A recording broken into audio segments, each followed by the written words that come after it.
Good afternoon and welcome back to my Harlem portrait. This is going to be a special edition because we want to talk about something that concerns Harlem as well, because it takes place also in Harlem. And we have a special guest today. We have an award-winning environmental artist, a social justice activist and lecturer who has been in the forefront of climate change awareness for nearly 30 years. He is a graduate of Carnegie Mellon University with a bachelor's degree in art. We want to welcome Daniel Lanzilotta. Thank you. As you can see from the name, he is also Italian. We met at some art exhibition some time ago, and I remember you had on yourself something like you have now, a brooch, which really attracted my attention. And when we spoke, you told me that you were collecting garbage from all over, but especially from the sea, and you create sculpture and jewelry from ocean and street debris, plastic waste, and even cracked vials and syringes. And you handcraft them into pieces which are really unique.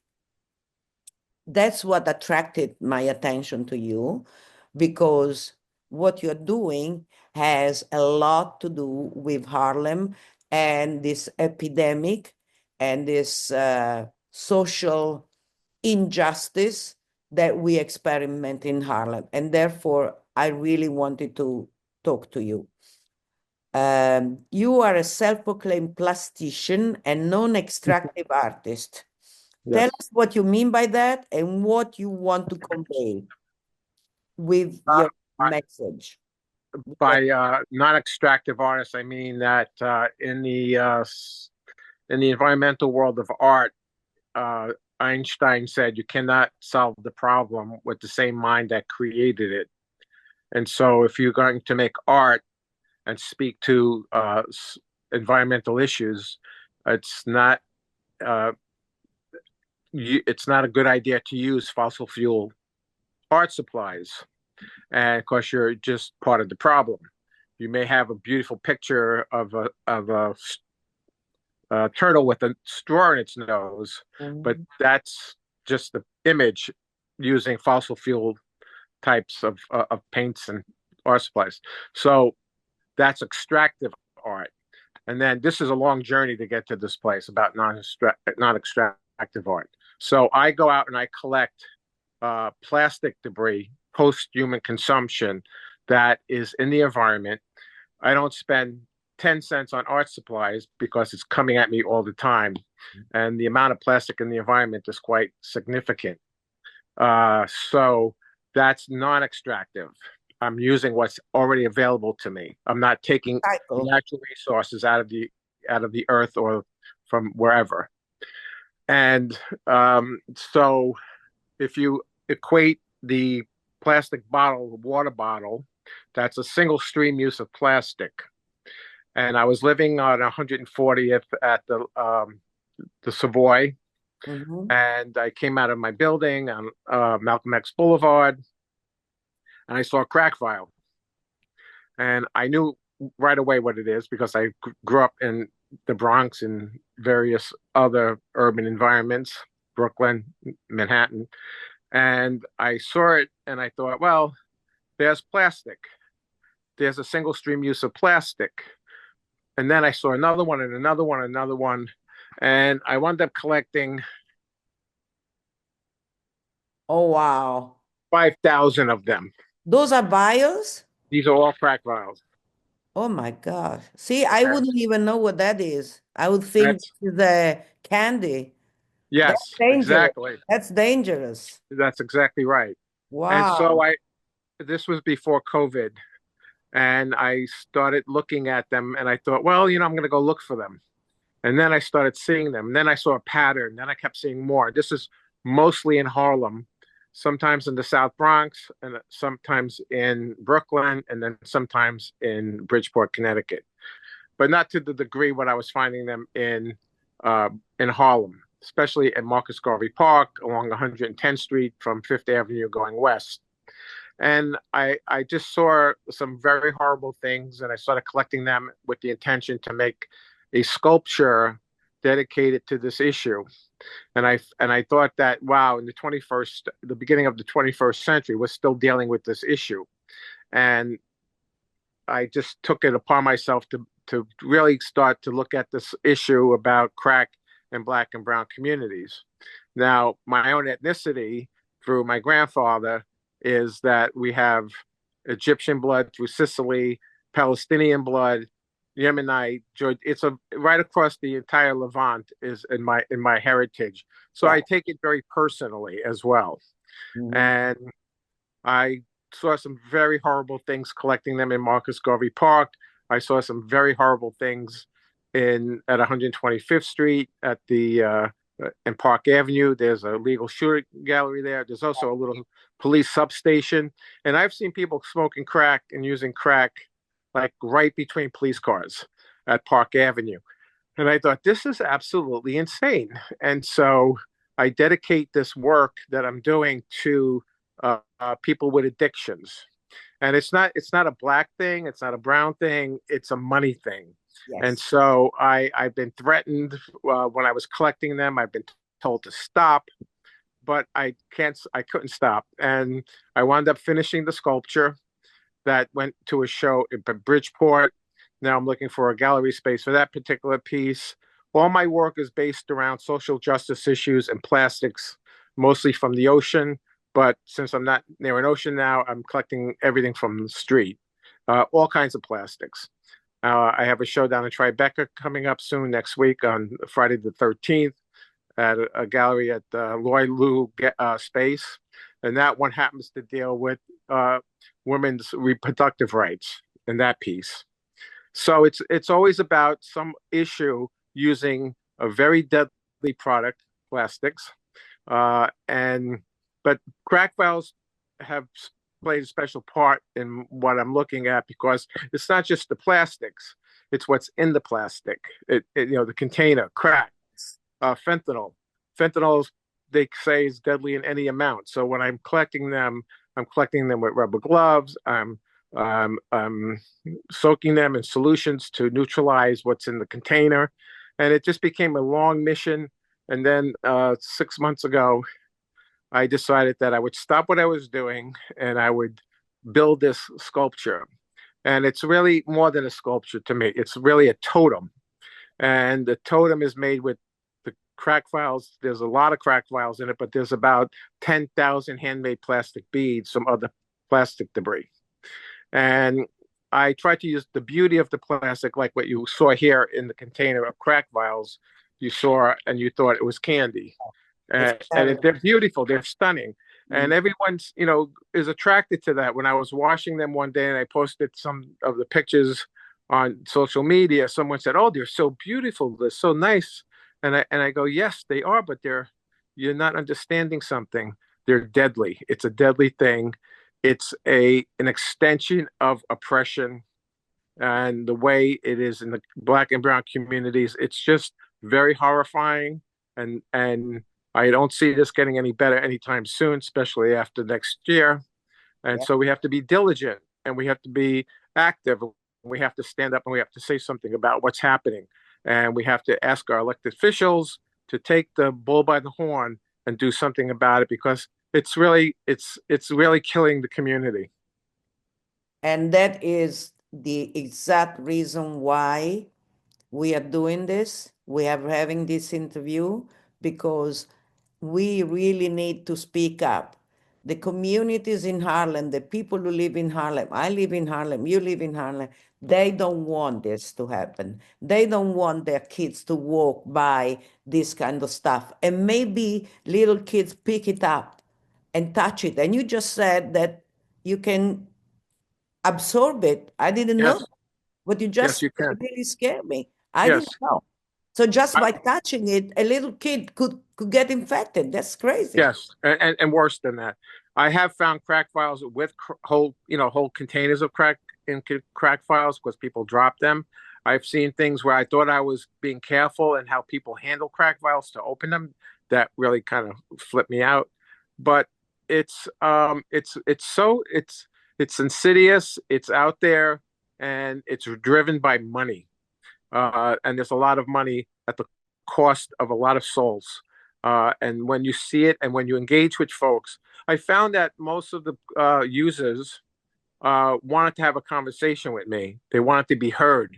And one particular woman in Marcus Garvey Park one day, I was wearing my pieces on my shirt, and she asked me what I was doing, and I stopped to speak with her. And there were some other users sitting on a bench. And I asked her, I said, why don't I find crack files below 96th Street? Ah, And she said, oh, no, she says, it's there. It's just delivered differently. And I said, what do you mean?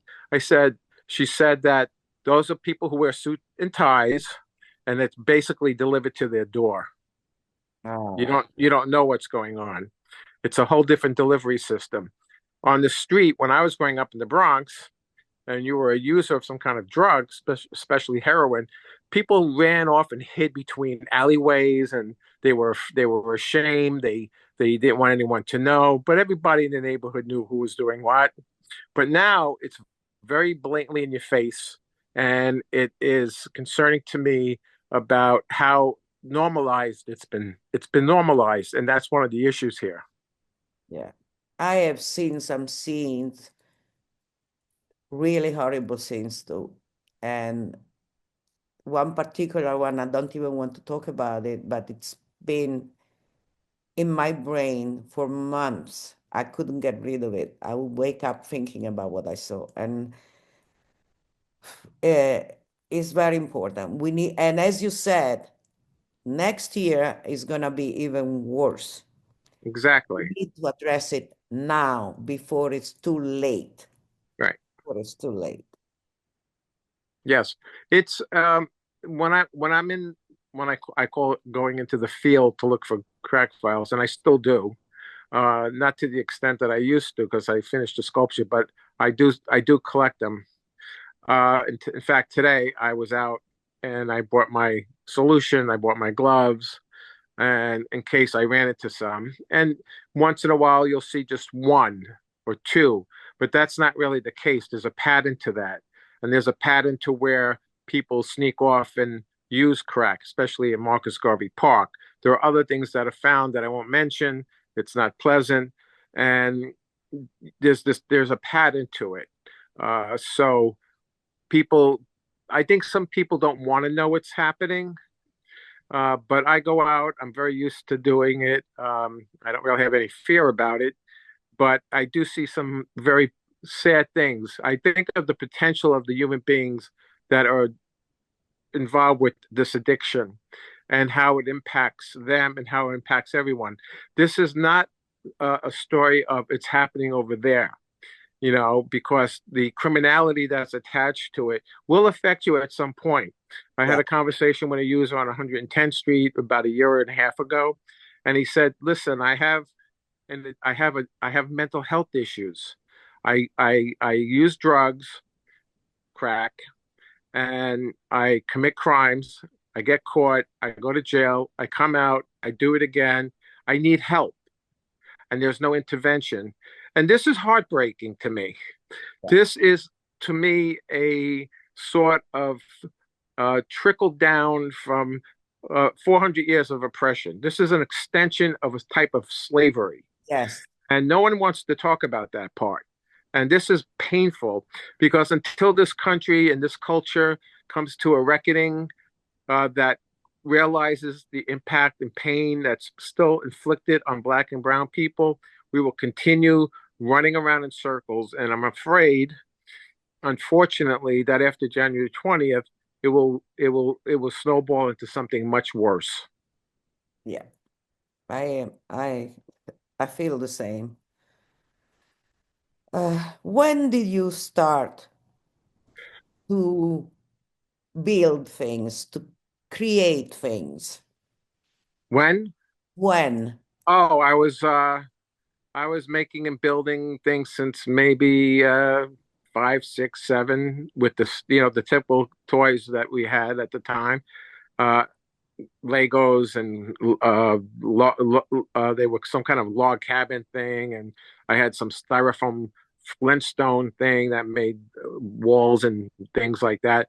But I grew up in a very, very Italian mixed culturally, ethnically household, and everyone came from a different trade. My father was a concert violinist. My mother cooked. My father cooked. Everyone cooked. I went to culinary school as well. I became a chef. And so cooking, building, making, and doing. My mantra is that my mother would say, if you're going upstairs, take something. And if you're coming downstairs, take something. Mhm. And I attribute the insanity of the world uh, because they're not actually doing that. They're not participating. They're waiting for someone else to take the laundry up the stairs. And you see this in the kids. Yeah. I used to teach culinary arts in Connecticut, and this little girl dropped an egg on the floor in a professional kitchen in a high school, which is a stunning culinary arts program in Fairfield County.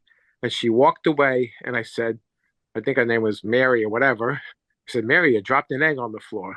And she turned around and she tried to delegate To someone someone. else cleaning up her mess. And I thought, wow, we're in trouble. Mm-hmm. And that I call it the nanny syndrome. It's someone else's responsibility. I'm not doing it. And so when I grew up, if you didn't do it, you were in trouble. And you know, my father didn't hold back. He had a great personality, and but when he said he was going to do something, he meant it. And then you took that to heed, and you were given a certain type of discipline. And so growing up in, go You ahead. would rigare dritto, as we say in Italian.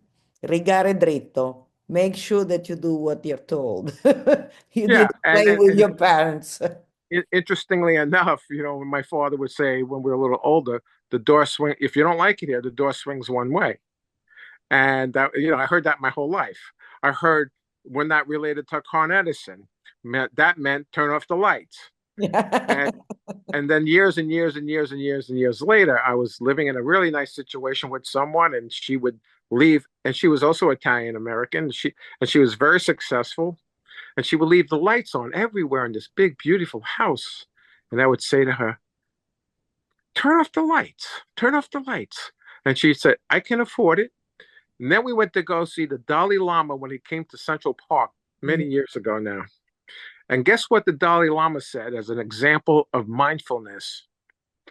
If you're in a room and the lights are on, when you leave the room, turn off the lights. Yep. It was amazing. And it sounds simple, but in reality, it's part of a lot of things that are not working too well. Yeah. And the things that are not working too well for people who are doing okay, it's one thing. But for the folks who are out on the street using crack and various other drugs and concoctions and cocktails, it's pretty, pretty awful.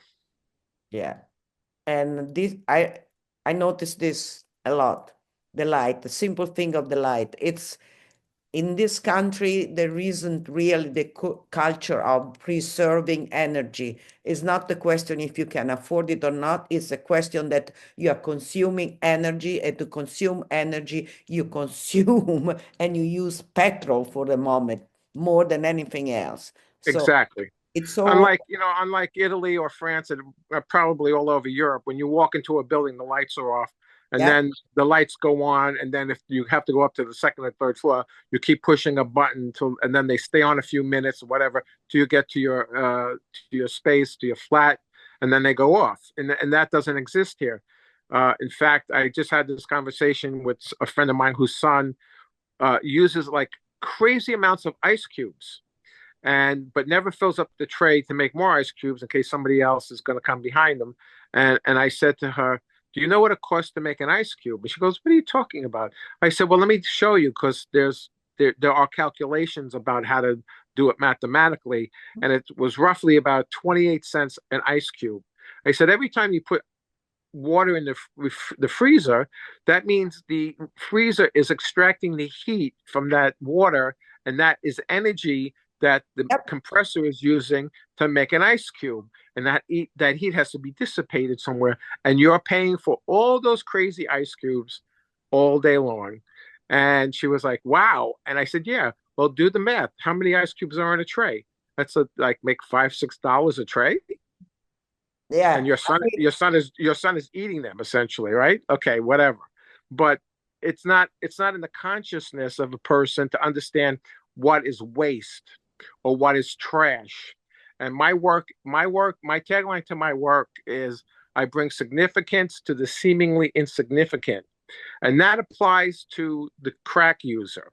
And that's what struck me the most because I made the transition once when I walked into Marcus Garvey Park and I saw this brother leaning over, keeling over. He was a zombie. And I looked at that and I thought, my God, wow, that's the single stream use of a human being.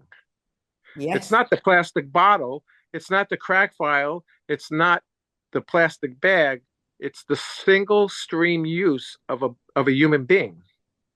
They're disposable. It's a disposable society, and that's outrageous. And as climate change gets worse and worse, the plastic treaty just got sort of rejected recently. COP 29 wasn't so successful. That just happened.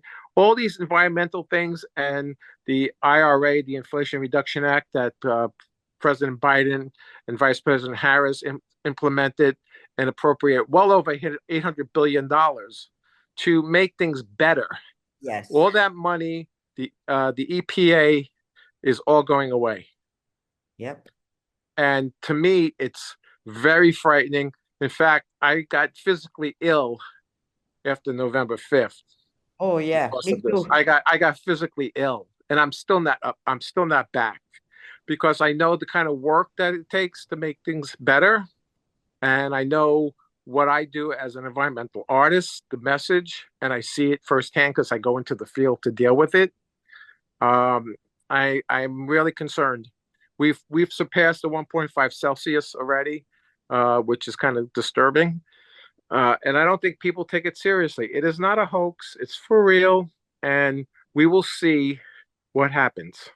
And I mean, it's pretty clear it's for real. I mean, it's pretty clear. There is crazy weather everywhere, all over the world. In Right. Italy, we had, I saw it in Italy, Spain. The last one I saw was in yeah, Valencia. yeah, Valencia, Valencia flipped me out. I was like, that's unbelievable. yeah. That's It, unbelievable. it's incredible. Let's go back to you. Nashville. That everywhere, everywhere, you can't even count anymore Right. where is something strange is happening because the strange has become the ordinary now. And this is what is scary. And what is scary is that people, as you said, don't take it seriously enough, and that all this environmental um, COP, that I've been to many of them because I used to work in the European Parliament. So I've Right. been to many, and there is goodwill, but then it's very difficult to put all the countries together and put the money in where you need to put the money in and stop this thing. It's crazy. Let's go back to you. You are a 2024 Human Impacts Institute Creative Climate Award winner with your Yes. piece, Mask, the Face of Climate Change. Tell us a little bit about this institute. What does it do? Well, it's a very powerful institute that has many facets to it, and they use art as a means to address what is happening as a communicative way of dealing with the issues at hand about climate change. Human Impact Institute is basically worldwide. I believe it's really now based out of Marseille, France.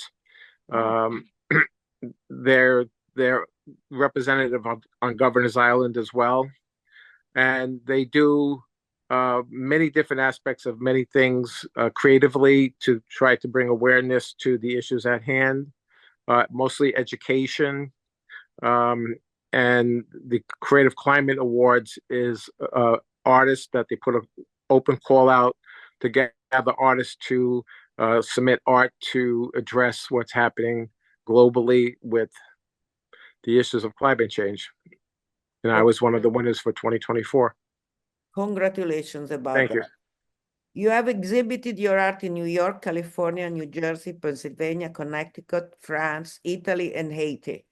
And most recently, it's been showcased in Loy Lu Gallery that you were Yes. talking about before in Tribeca.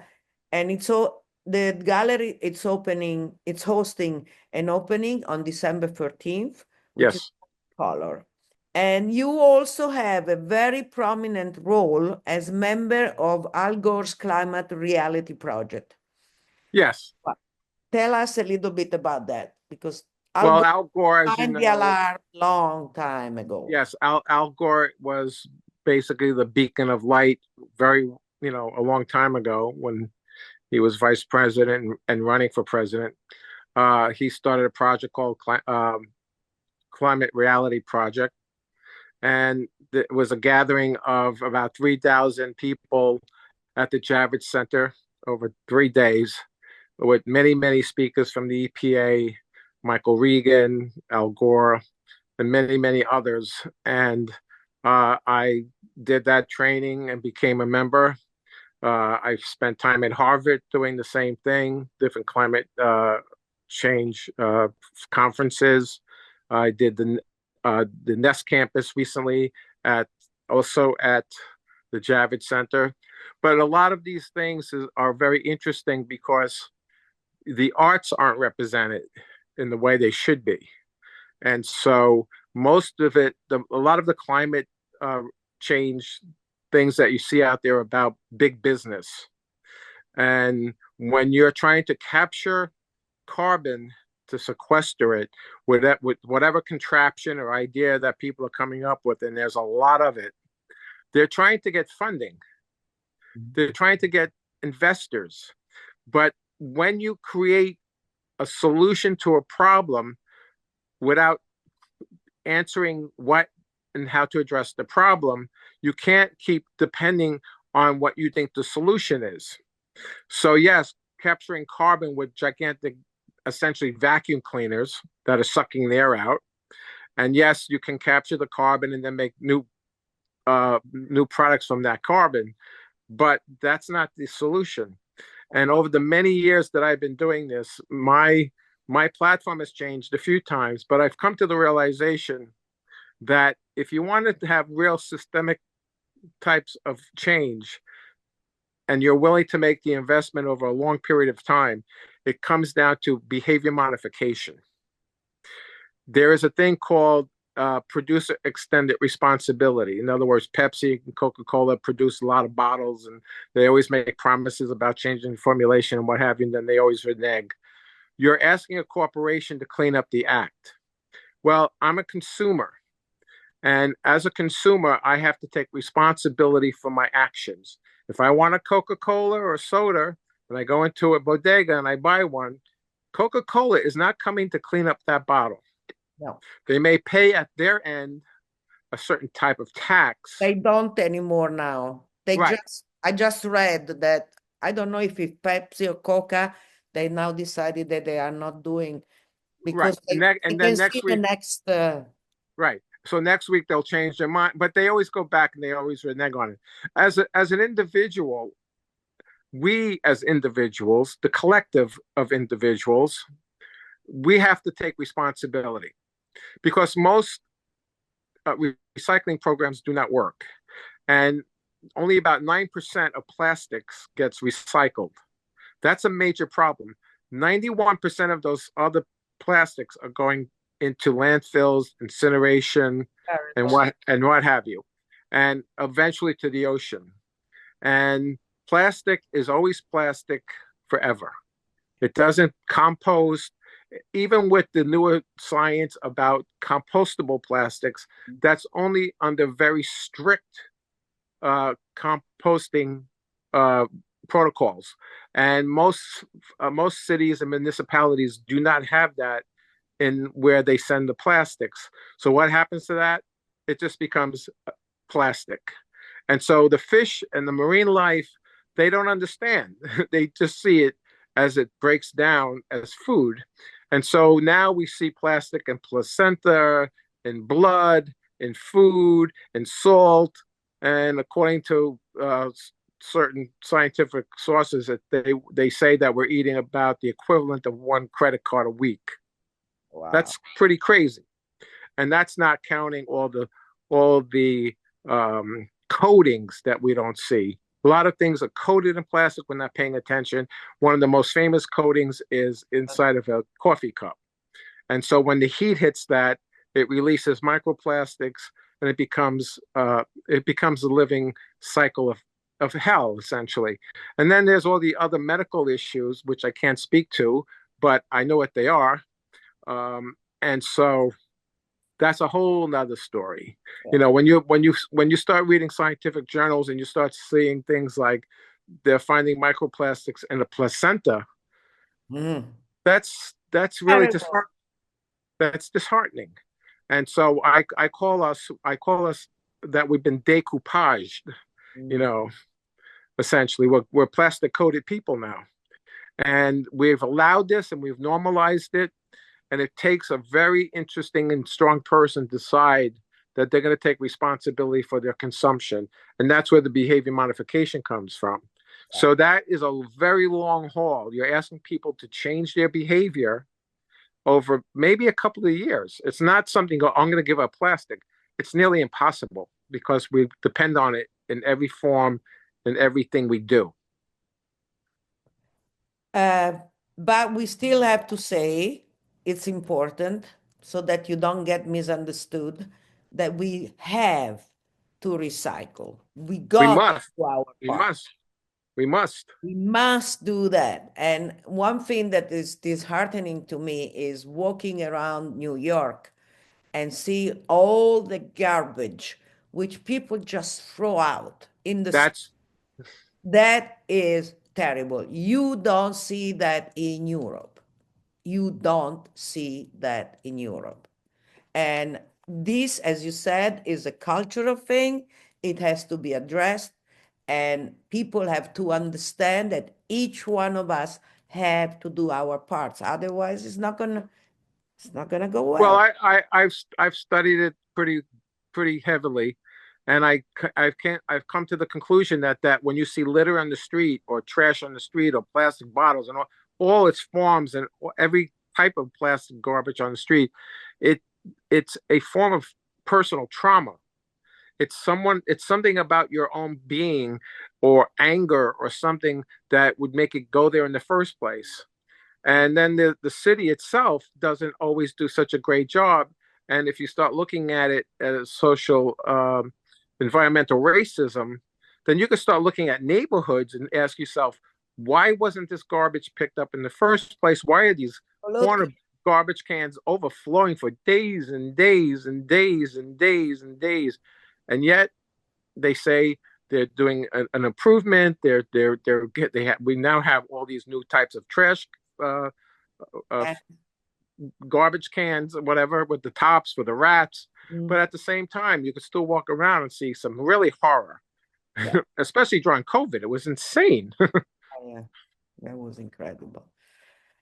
Okay, we have 1 minute and we're going to be cut off. So I just want to ask you your new project, your next project, because I know you're working on a documentary.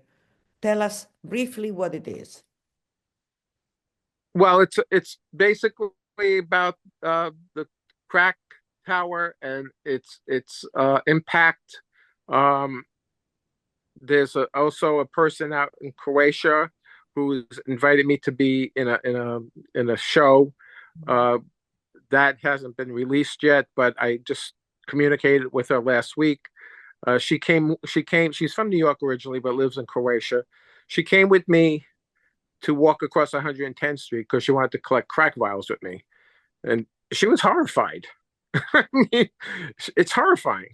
So it's I have another young documentary maker I'm going to meet with on Friday. He's coming to the show. He did a short video on me for the first show in Tribeca.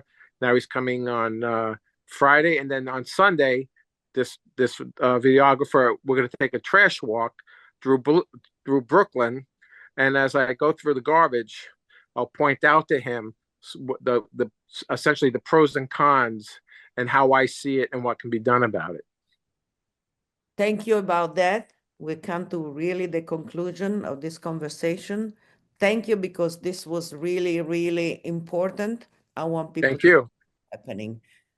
And thank you to our viewers for following us. See you next Saturday, 12:30 p.m.